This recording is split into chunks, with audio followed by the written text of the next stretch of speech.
Chapter 13. The Nest. Terror drove Leif upwards. Afterwards, he could not remember climbing for his life while the Wenbar's huge body crashed against the trunk of the tree and its cruel jaws snapped at his heels. He had not had time to draw his sword. He had had no time for anything but escape.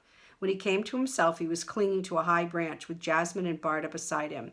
The Wenbar's foul breath filled the air. Its roars filled their ears. They were at last too high for it to reach them, even with its neck fully extended. But it wasn't giving up. It was dashing itself against the tree, raking the bark with its claws, trying to make them fall.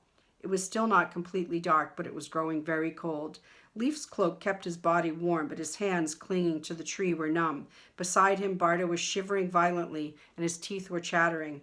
If this goes on, he will fall, Leif thought. He drew as near as he could to Barda and Jasmine. With cold, clumsy fingers, he gathered up his cloak and threw it around them all so that they could share its warmth. For a moment, they huddled together, and then Leif realized something had changed. The beast had stopped beating itself against the tree. The roars had given way to a low, rumbling growl. Leif felt a movement and realized Jasmine was peeping through the folds of the cloak to see what's happening. "It's moving away," she breathed in wonder. "It's though it cannot see us any longer and thinks we have somehow escaped, but why?" "The cloak," whispered Barda feebly. "The cloak must be hiding us." Leif's heart leapt when he remembered his mother had said when she gave him the cloak, "This too will protect you. The fabric is special." Just how special? He heard Jasmine draw a sharp breath. "What is it?" he hissed. "The Wen are coming," he said. "I can see their eyes. They have heard the roaring cease. They think the Wenbar has finished with you, and they've come for the scraps that remain." "Ooh," Leif shuddered. Carefully, he moved the cloak aside and peered down to the clearing. Red eyes were glowing in the bushes, near to where the Wenbar prowled. The creature lifted its head, glared, and gave a sharp, loud barking call. It sounded like an order of some kind. The bushes rustled.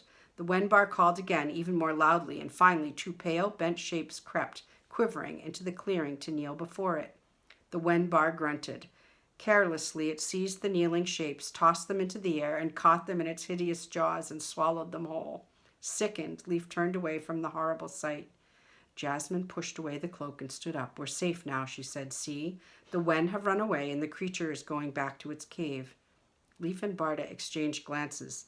"The cave must be the hiding place," said Barda in a low voice. "Tomorrow night, when the creature comes out to feed, we will search it." "There's nothing in the Wenbar's cave but bones and stink," Jasmine snorted. "What is it you're looking for?" "We cannot tell you," said Barda, stiffly hauling himself to his feet, "but we know that it's hidden in the most secret place in the Forest of Silence, and that it has a terrible guardian. Where else could it be but here?" To their surprise, Jasmine burst out laughing. "How little you know! Why, this is only a tiny corner of the very edge of this one forest. There are 3 forests in all, and each has 100 places more dangerous and more secret than this." Leif and Barda glanced at each other again as her laughter rang out in the clearing, and suddenly the sound stopped. When they turned to look at her again, she was frowning. "What is it?" asked Leif. "Well, it's just—" Jasmine broke off and shook her head. "We will not speak of it now. I will take you to my nest, and then we will be safe. There we can talk." They traveled as fast as Leif and Barda were able. As the forest thickened, they kept to the treetops almost all the way, climbing from one branch to another using vines to help them. Above were patches of the star-studded sky. Below was a silent darkness. Cree flew ahead of them, stopping to wait when they fell behind, and Feely clung to Jasmine's shoulder, his eyes wide and bright.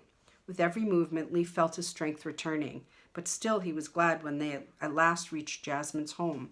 It was indeed a sort of a nest, a big saucer of woven branches and twigs, perched high in a huge twisted tree that grew by itself in a mossy clearing.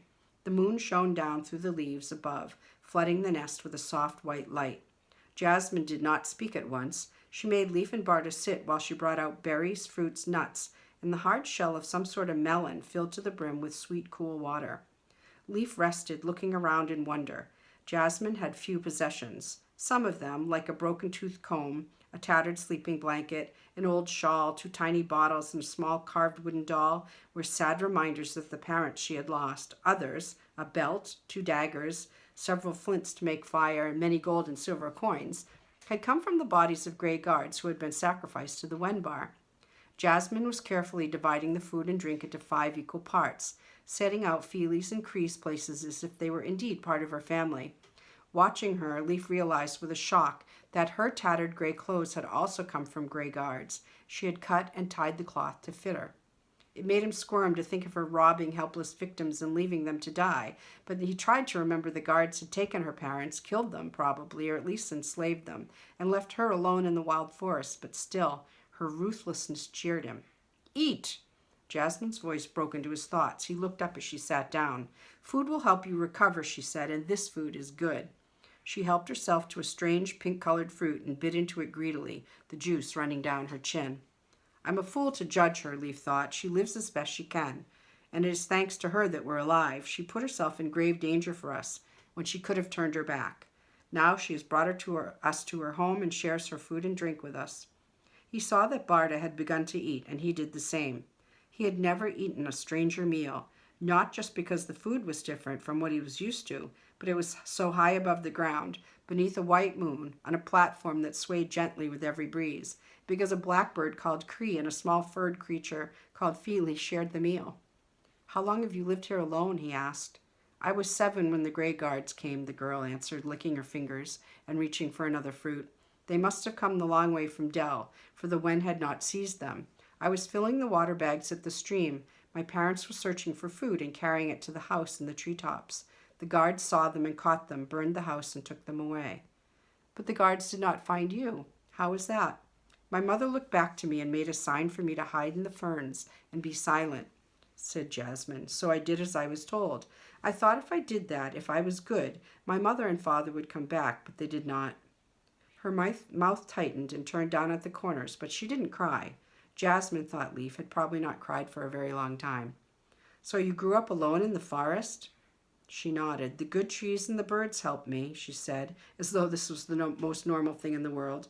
And I remembered things my parents had taught me. I collected what I could from our house that had not been burned, and I made the nest.